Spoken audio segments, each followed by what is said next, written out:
Ya, ketidakadilan ekonomi, ketidakadilan politik. politik, ketidakadilan sosial, semua. Jadi ketidakadilan itu di semua sektor kehidupan. Iya. Sebenarnya dari Islamofobia itu awalnya dari ketidaksukaan, kemudian muncul ke benci, setelah benci sampai ketakutan kepada Islam itu muncul, yang akhirnya bisa jadi memusuhi. Akhirnya tadi buat kebijakan yang sebenarnya anti terhadap kebijakan-kebijakan yang Kan kalau bernuansa zamannya Islam. Belanda masih mendingan ya kalau saya. Snok ogronya itu hanya memisahkan. Sekulernya Sekularisasi dia. kan. Iya. Sekularisasi ini tingkatnya masih setengah nah. Dia belum membenci, tapi Islam boleh, tapi dalam hal tertentu tidak boleh. Kayak sekarang Spiritual aja. ya spiritual. Kan sekarang kan lucu. Jangan bicara di masjid politik. Padahal kalau menurut saya harus bicara politik di masjid itu. Kalau sekarang itu di samping dipisahkan Dimusuhin, juga Pak. dimusuhi. Makanya sekularismenya sekularisme radikal kan itu. Ya, sangat radikal Iya, sekali. sangat radikal. Dan menunjukkan sangat itu bahaya sekali sekularisme. Itu kan Pak Asyid Muzadi kan sudah menyampaikan ya jauh-jauh hari. Jauh hari ya. Ya kan tentang bahaya, yang paling bahaya itu ada sekularisme radikal itu.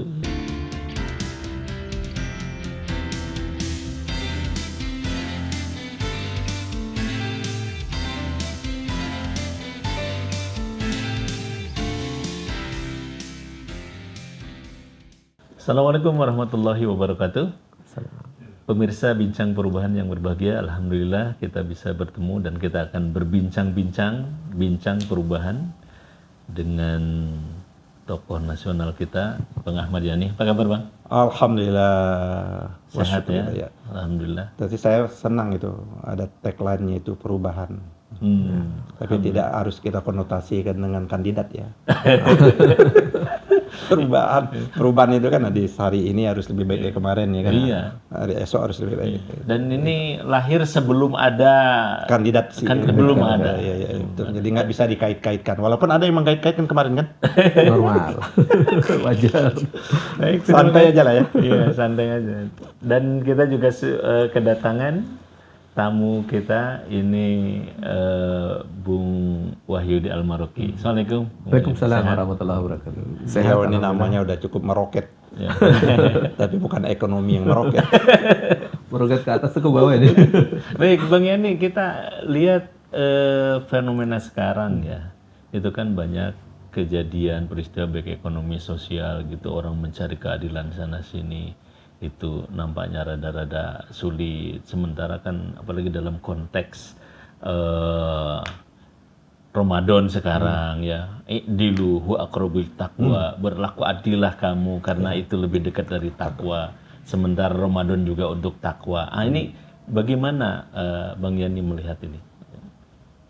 Pertama tentunya gini, kalau kita melihat esensi ya, esensi ajaran Islam itu, ya kan kalau ini pandangan saya ya. Salah satu esensi ajaran Islam itu adalah menegakkan keadilan, ya kan. Kalaupun mau ditambah sebenarnya ini apa namanya rukun Islam, ya kan. Kalau mau ditambah rukun Islam itu mungkin satu di antaranya kalau saya, ya kan, itu keadilan sebenarnya. Tapi jangan ditambah-tambah. Jangan, kalaupun ya kan, kalaupun kan ada mazhab juga yang menambah kan. Ada kan mazhab atau apa itu kita nggak masuk nanti jadi heboh ya. Jadi memang menurut saya keadilan ini yang paling penting, dan Islam itu memang menegakkan keadilan itu paling pondasi dan paling mendasar. Maka menegakkan keadilan itu kan jelas di beberapa ayat itu, tegakkanlah keadilan itu walau pada dirimu, ya kan, keluargamu, ya kan, dan kerabatmu. Karena di Rasulullah juga menyatakan andai pun Fatimah mencuri, kupotong tangannya, seperti itu. Jadi keadilan itu tidak mengenal kelas seperti itu. Dan di Indonesia semangat orang-orang tua kita itu juga salah satunya adalah menegakkan keadilan itu sendiri.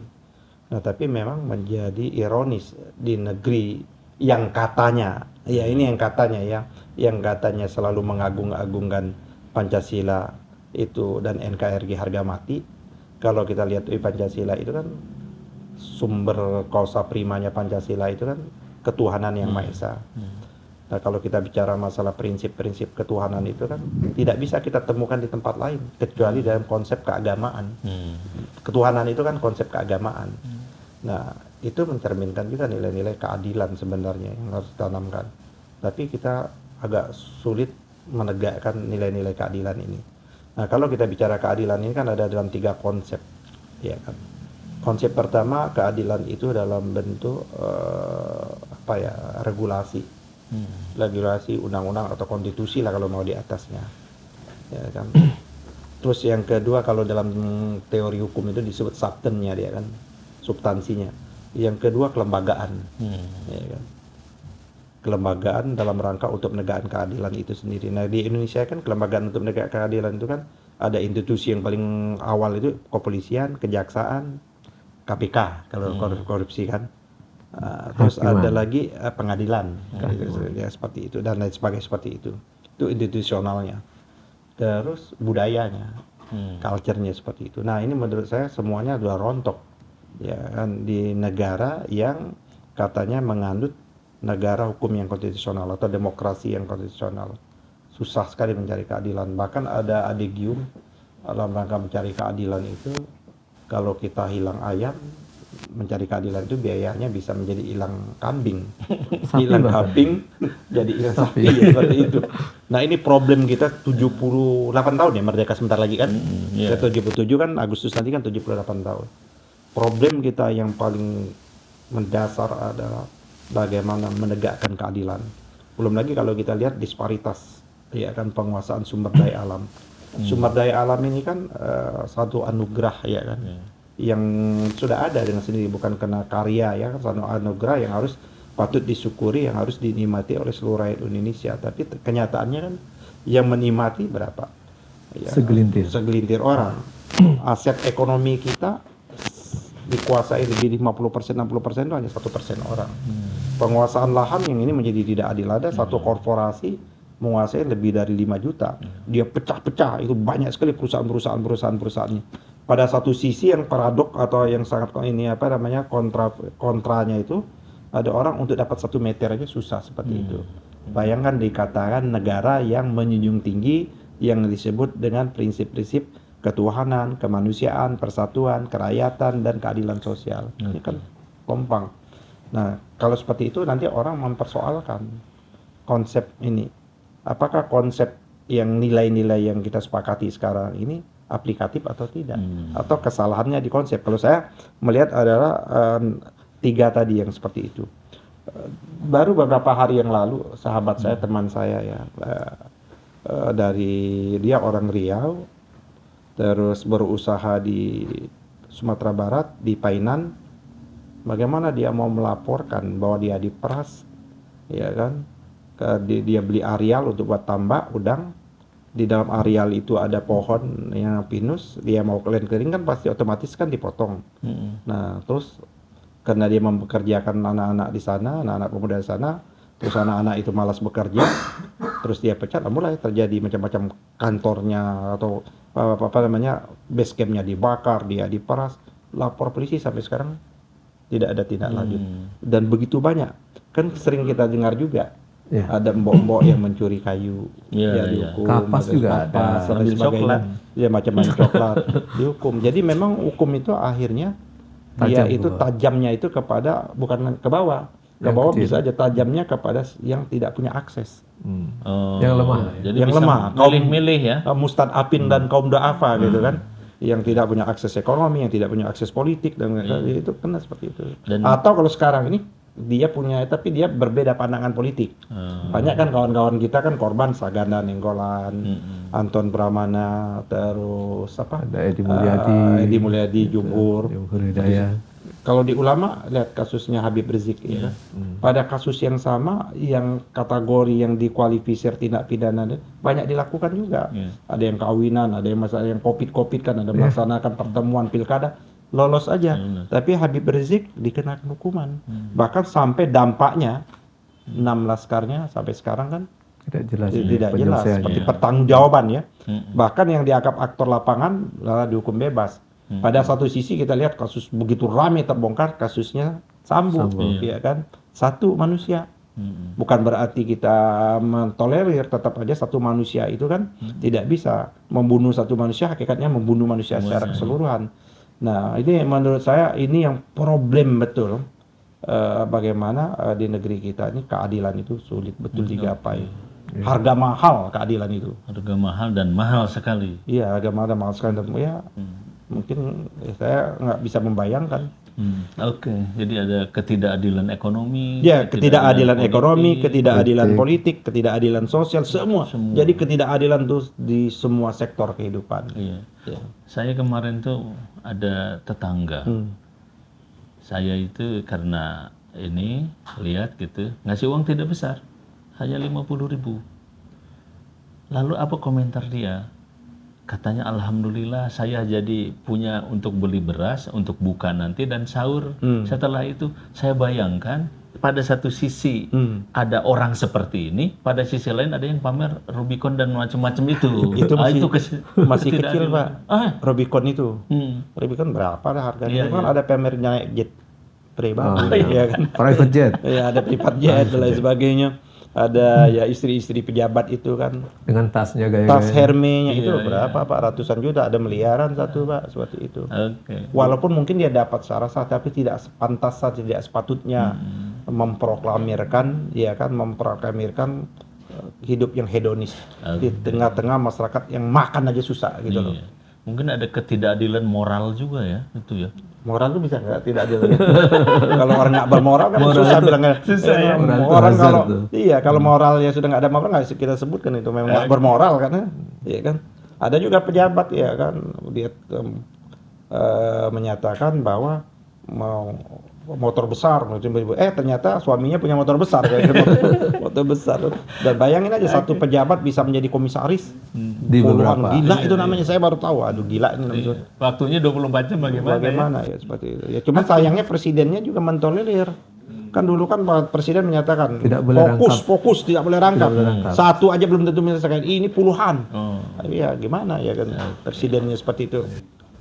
Baik, Bung Mahyudi, bagaimana ini tentang keadilan kita? Jadi kalau saya melihat keadilan itu memang sulit ditegakkan karena memang dari penegaknya sendiri pertama. Jadi minimal ada 3 lah komponen saya lihat yang berpengaruh sekali untuk menegakkan keadilan. Yang pertama ada unsur aparatnya atau manusianya. Itu memang kita bisa melihat banyak sekali yang tidak amanah. Kedua memang ada dalam konteks kelembagaan atau sistemnya tadi. Dia ada dalam satu sistem pemerintahan dan budaya yang memang tidak kondusif untuk berlaku adil. Jadi bisa jadi nanti aparat yang sebenarnya ingin menegakkan keadilan, dia diadili nanti Bang. Dan mungkin kalau tidak diadili, dia digusur ataupun dia dipindahkan dari tempat itu. Nah ini konsep itu. Jadi ada 2 itu yang agak krusial. Dan ditambah lagi masyarakat yang memang abai atau tidak begitu kritis terhadap keadaan yang ada. Nah memang jadi pekerjaan kita jadi banyak nih untuk urusan keadilan. Kalau saya gini ya, ada yang orang ini salah paham terhadap Islam. Gitu loh. Di Indonesia semakin Islam itu tidak mempunyai peran, ya, nilai-nilai Islam itu semakin disingkirkan, maka ketidakadilan itu akan merajalela. Persis. Ya. Sebenarnya kalau kita ingin bahwa nilai-nilai Islam atau kita kalau kita ingin bahwa keadilan itu nyata, bahwa orang-orang miskin diayomi, keadilan nyata, tidak ada pandang bulu, tidak ada korupsi dan lain sebagainya. Sebenarnya nilai-nilai Islam itulah yang harus ditumbuhkan. Nilai-nilai moral Islam itu ya. Karena nilai-nilai moral Islam ini kita refleksikan aja lah sekarang ini. Kita Ramadan ini kan. Ramadan ini kan satu pelajaran yang luar biasa. Itu kan dari tahun ke tahun kita lakukan. Bayangkan Ramadan ini sesuatu yang halal pun halal makan tidak boleh dilakukan. Tidak boleh itu betul-betul betul itu kan. Kapan itu tidak dijadikan momentum kita untuk mengevaluasi. Nah, sesungguhnya kalau nilai Islam itu tegak, ya kan, itu tidak hanya membawa rahmat bagi orang Islam. Masalahnya begini, Bang. Ya. Ini ada Islamofobia di kalangan di kalangan justru yang harusnya dia tidak fobia jadi fobia. Ini menurut saya itu memang betul. Kenapa terjadi Islamofobia itu memang orang anti Islam, dan kalau dia memahami hakikat Islam, sebenarnya gerakan Islamofobia itu tidak ada. Dan ini nyatanya dunia kan sudah coba memerangi kan dengan deklarasi PBB, gerakan anti terhadap gerakan Islamofobia seperti itu. Tapi di Indonesia kok masih semua sedikit-sedikit kadrun lah. Ini kan memang term yang digunakan oleh PKI pada waktu itu untuk menyudutkan kalangan Islam seperti itu. Dia Bahkan sekedar mau buka puasa bersamanya ya, diatur-atur. saya udah seperti itu. Bayangkan itu kita udah bicara juga kan kemarin, kita keras juga. Bagaimana mungkin orang untuk beribadah dan jauh ya kan nilai sosialnya lebih bagus dan biasa kan kalau ada kultum untuk mengedikan orang kok dilarang. Walaupun akhirnya direvisi. Artinya pemerintah itu kan seharusnya punya sikap konsep yang jelas ya kan. Nah itu kesannya itu menjadi betul Islamfobia. Di satu sisi pernah juga kita lihat dengar juga kok mempersoalkan ibu-ibu ke pengajian. Yang seharusnya dipersoalkan ibu-ibu yang pergi apa istilahnya kalau malam tuh clubbing kan istilahnya itu. Yang macam-macam atau ibu-ibu yang pamer-pamer yang di Instagram atau di media sosialnya. Itu yang dipersoalkan ke pengajian. Dan tidak ada fakta bukti ibu-ibu yang ke pengajian itu rumah tangganya telantaran. Nggak ada. Tidak terbukti. Justru ibu-ibu yang sering ke pengajian itu rumah tangga mereka adem. Bisa ngurus suaminya, bisa ngurus anaknya, berhasil sukses. Bahkan yang tidak pengajian itulah yang terjadi perselingkuhan dan macam-macam itu, Pak. Ya kan, ya perselingkuhan macam-macam rusak rumah tangga itu karena nggak ikut pengajian. Jadi memang kalau kita lihat saya setuju tadi Bang. Jadi semakin Islam itu disingkirkan, ketidakadilan akan semakin merajalela. Betul. Gitu. Semakin Islamofobia muncul, semakin menunjukkan ketidakadilan itu sedang merajalela gitu di situ. Nah, kalau konsep Islam itu luar biasa ya kalau dipahami. Kan kita tidak boleh mencuri. Tidak boleh korupsi, tidak boleh berbohong. Itu kan konsep-konsep semua itu.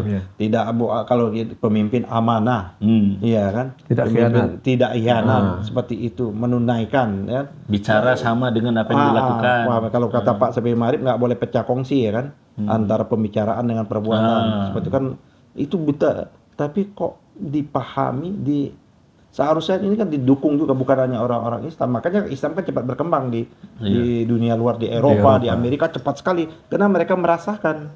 Contoh nggak usah jauh tetangga kita Malaysia. Partai PAS itu jadi partai pemenang pemilu loh. Partai PAS itu. Partai pemenang. Padahal pada waktu itu dia menjadi partai lokal. Tapi dirasakan di negara bagian itu ternyata dengan sistem Islam itu orang aman. Ya kan tidak ada pencurian, tidak ada perampokan, tidak ada pemerkosaan, kok keberlakuan adil itu berjalan. Gitu. Terus karena dia melihat contoh aman ya partai Islam atau Islam yang berkuasa di sana, maka dia duplikasi ke daerah bagian lain, duplikasi ke bagian lain, akhirnya dia menang kan. Pemilihan kemarin itu partai PAS itu partai nomor 1 loh. Nah itu artinya konsep Islam itu ada pertanggungjawabannya itu menurut pandangan saya ya. Saya ini bukan ulama, kalau ini kan ulama ini kiri kan. Kalau saya kan politisi dengan praktisi hukum. Konsep Islam itu kan menurut saya betul-betul bisa memberikan semacam ketentraman, keselamatan, ya kan, baik dunia maupun akhirat. Karena pertanggungjawabannya kita itu tidak hanya di dunia. Karena kita ada hari yang akan kita capai seperti itu. Di akhirat. Iya itu loh. Makanya kan puasa saja yang boleh saja ketika dilarang siang kita tidak mau melakukan. Padahal itu punya kita. Punya ya, betul. Itu kan makanan kita itu, barang kita. Apalagi barang punya orang lain. Bisa menahan diri ya. Punya barang lain, apalagi punya rakyat. Kan nilai-nilai Islam itu kan yang berlaku universal, Pak. Nah, hakikat puasa itu kan sebenarnya adalah harus terrefleksi. Puasa ini kan 1 bulan. Maka hakikat kita berpuasa itu kan terrefleksi ke 11 bulan berikutnya. Nah itulah sampai kenapa puasa itu harus tingkat akhirnya menjadi manusia yang bertakwa. Salah satu orang yang bertakwa ciri itu dia bisa menahan diri. Dia tahu haknya, dia tidak boleh mencuri dan lain sebagainya. Sebenarnya konsep takwa ini luar biasa. Kalau kita praktekkan di dalam bernegara dan berbangsa, makanya ada di dalam undang-undang kita tuh iman dan takwa kan, berimtak seperti itu. Konsep pendidikan kita. Tapi kan, iya masih sekarang masih berlaku. Cuma pelaksanaannya saja yang tidak. Seolah-olah kan menjadi apa ya kalau bagi buat Islamfobia itu. Nah mungkin memang dia ada dari sananya memang anti-Islam ya susah seperti itu. Sebenarnya dari Islamfobia itu awalnya dari ketidaksukaan, kemudian muncul ke benci, setelah benci sampai ketakutan kepada Islam itu muncul, yang akhirnya bisa jadi memusuhi. Akhirnya tadi buat kebijakan yang sebenarnya anti terhadap kebijakan-kebijakan Kan yang kalau bernuansa zamannya Islam. Belanda masih mendingan ya kalau saya. Snok-ogronya itu hanya memisahkan. Sekularisasi kan. Sekularisasi ini tingkatnya masih setengah nah. Dia belum membenci, tapi Islam boleh, tapi dalam hal tertentu tidak boleh. Kayak sekarang Spiritual aja. ya spiritual. Kan sekarang kan lucu. Jangan bicara di masjid politik. Padahal kalau menurut saya harus bicara politik di masjid itu. Politik moral. Kan di masjid itu para ulama kita, para dai kita harus menyampaikan dakwanya di masjid atau dimanapun bahwa tidak boleh berlaku curang, tidak boleh berlaku tidak adil, kan politik moral seperti itu. Nah, tapi di satu sisi yang teriak-teriak anti politisasi katanya Islam seperti itu, tapi dia melakukan kegiatan politik seperti itu. Nah, yang itu yang menurut saya yang berbahaya itu yang mempolitisasi agama untuk kepentingan politik praktis saja. Tapi kalau nilai-nilai itu, coba kita lihat ini berbanding lurus ya Mas ya. Tak kala Islam itu jaya, ini kan fakta. Kan bukan berarti Islam itu tidak pernah jaya kan? Di Cordova itu kan 700 tahun lebih, iya kan? Di Cordova zaman Harun al-Rasyid dan lain sebagainya, bahkan nyari untuk orang memberikan tempat kita memberikan zakat aja susah. Iya kan? Zaman Umar bin Abdul Aziz itu. Iya, Umar bin Abdul Aziz, ya kan? Tapi itu Bani Umayyah ya, masuk kategorinya, iya kan? Nah, itu sistem Islam yang berlaku Pak, ya kan? Sistem kekhalifahan pada waktu itu. Nah, dan sumbangnya luar biasa terhadap kemajuan peradaban. Tapi mulai Islam dimusuhi, maka peradaban akan mandek, maka kemurkaan akan muncul, ketidakadilan akan merajalela. Itu yang dikomentar oleh Elon Musk kemarin waktu ada KTT negara-negara di dunia di Doha, Qatar itu. Dia mengatakan peradaban Yunani runtuh, Romawi runtuh, muncullah peradaban Islam yang akhirnya dengan peradaban Islam yang baik itu dengan sistem Islam dan khilafahnya itu, kita bisa merasakan perubahan ke arah yang seperti sekarang ini. Jadi saya kan sumbangannya luar biasa. Sumbangan ke Turki kan luar biasa. Ya, kan luar biasa. Separuh Eropa itu kan. Cordova separuh, walaupun kita tahu ada mengalami pasang surut ya. Kita paham itu ada persoalan pasang surut seperti itu. Nah, tapi menurut saya sekarang kan awal kebangkitan Islam. Kenapa orang-orang di Eropa sekarang ini mulai tumbuh dan berkembang ya? Saya melihat bahwa mereka merasakan, Mbak.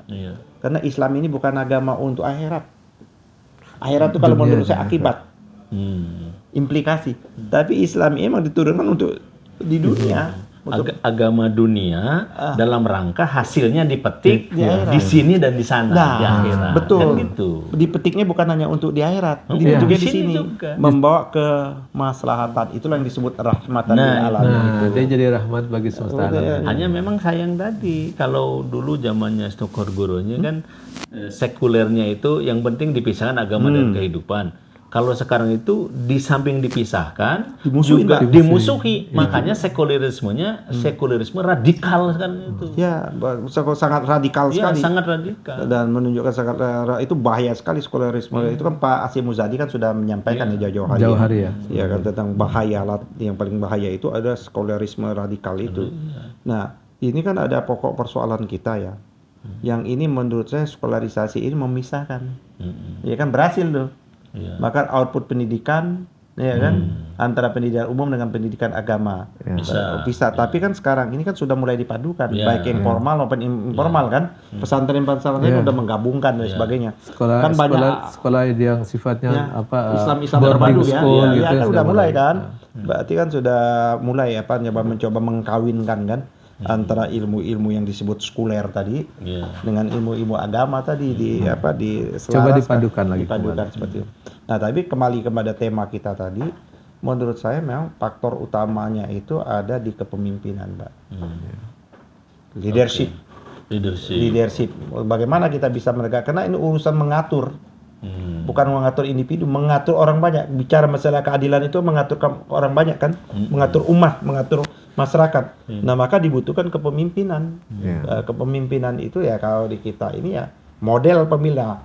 Ada pokok persoalan cara kita memilih kepemimpinan ini menurut saya masih belum sesuai, nggak usah lah dengan Islam, dengan prinsip yang ada di Pancasila itu sendiri. Ya memang kalau kepemimpinan itu kan ibaratnya itu kan kepala ya. Kalau kayak orang nggak ada kepalanya gimana kan? Atau kepalanya rusak gitu, atau otaknya terganggu kan repot gitu. Nah, sehingga memang kepemimpinan itu menjadi sangat penting. Ya, ada yang menarik itu kan di Imam Al-Ghazali ini saya pernah baca di situ bahwa fasadur ra'iyah bi fasadil hukumah. Ya. Rusaknya rakyat itu karena rusaknya Hukumnya. kepemimpinan itu, pemerintahan, hukumnya itu. Wa fasadul hukumah bi fasadil ulama. Gitu. Rusaknya penguasa itu, hukum-hukum aturan itu karena ulamanya, ulama yang diam, ulama yang tidak amar ma'ruf nahi mungkar. Mungkin terakhir gimana ya supaya kita upaya kita untuk mewujudkan keadilan ini? Kalau saya gini, ada dua hal yang harus dilakukan secara paralel. Tidak bisa menunggu. Menunggu perbaikan akidah dulu, baru syariah, baru akhlak, nggak bisa. Nggak bisa. Dia harus paralel. Perbaikan tauhid, akidahnya secara paralel, syariahnya dan akhlaknya harus paralel. Tidak harus saling menunggu. Nah, oleh karena itu memang membagi peran itu menjadi penting. Antara yang kita butuhkan itu adalah kesatuan umat. Boleh dia berbeda-beda. Ormas kita kan banyak. Ya, ada di pendidikan, ada yang spesialisasi di pendidikan, macam-macam kan. Boleh, nggak apa-apa. Itu kan wadah. Dan tidak boleh saling menegasikan. Nggak boleh, ya mengklaim. Takfiri dalam bentuk ormas kan nggak boleh kan? Ya, bukan aja dalam bentuk tauhid kan. Nah, tapi maksud saya itu bahwa perlu disebut, dirangkum. Sebenarnya cita-cita untuk mendirikan MUI dulu kan bagus ya, membangun kesadaran bersama. Nah, cuman kan ininya agak susah juga kita ngomong, agak sensitif nih kan. Ya kita berharap peran MUI lah lebih tinggi lagi. Ya jangan, kalau ada persoalan di ormas Islam, tabayun itu kan lebih penting. Kan jangan mendapatkan informasi yang setengah-setengah terus langsung mengambil judgement gitu kan. Manggil lah kasus-kasus, banyaklah kawan-kawan kita, jangan dan juga kita berharap juga kan ada kita ini kan ada pengajian, ada gurunya, ada macam-macam kan, ada pembimbing. Saya kira itu menjadi penting juga. Nah, saya takut betul bahwa ada kita ini dikerjai oleh operasi intelijen. Kan sekarang adu domba gitu ya. Sekarang kan lagi rame tuh yang bawa senjata, ya kan? Itu harus ditelusuri kalau menurut saya. Apakah pure atau bagian dari operasi intelijen seperti itu? Kan ada lagi pernyataan dari BNPT ya, yang menyatakan bahwa diduga keras, ya kan, kaum radikal, ya kaum yang anti lah, yang termasuk yang mengusung ideologi khilafah, ya seperti kan dianggap seperti itu, bahwa masuk ke dalam partai-partai politik, ya kan, mau merubah negara. Ya kalau dia masuk ke dalam partai politik, logikanya bahwa dia mau ambil itu jalur konstitusional. Formal partai politik, jalur namanya election seperti itu.